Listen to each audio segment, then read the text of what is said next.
Is the US-UK trade deal as beneficial for the UK as Labour report? And what are the welfare cuts proposed by Keir Starmer? In this week's Roundup, I'll be answering those questions and taking a further look into the week's news. A new trade agreement has been created between the US and the UK, with the Prime Minister calling it a landmark economic deal. But is that really the case?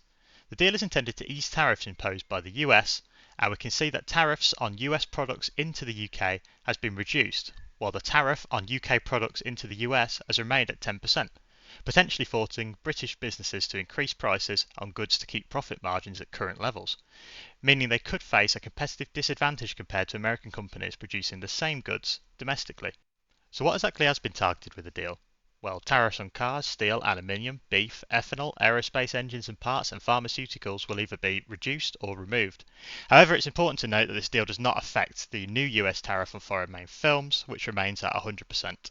Overall, the deal seems more of a political win than a financial one, bearing in mind that the tariffs before January 2025 were practically nothing compared to what they are now, with the 10% base tariff still remaining.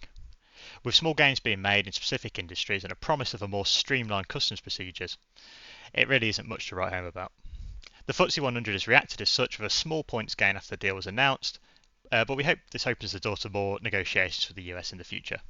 Unfortunately, the week only got worse for Starmer, as towards the end of the week he faced a significant internal challenge to his proposed welfare policy changes. A letter signed by over 40 of his own MPs was sent to voice their concern. The changes proposed would mean tightening the PIP eligibility criteria and changes to the health element of universal credit, which MPs who signed the letter described as impossible to support. But why are Labour trying to make these changes? Well, Starmer is aiming to reduce the welfare bill by $5 billion down to $7 billion annually, and he feels these changes will go some way to achieving that goal. The Department for Work and Pensions indicated that 250,000, including 50,000 children, were pushed into poverty by the changes, and around 3.2 million families stand to lose an average of £1,720 per year compared to inflation.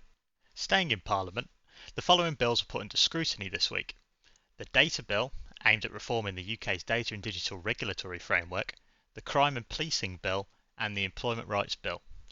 More on these bills when they get approved, as they are subject to change until that point.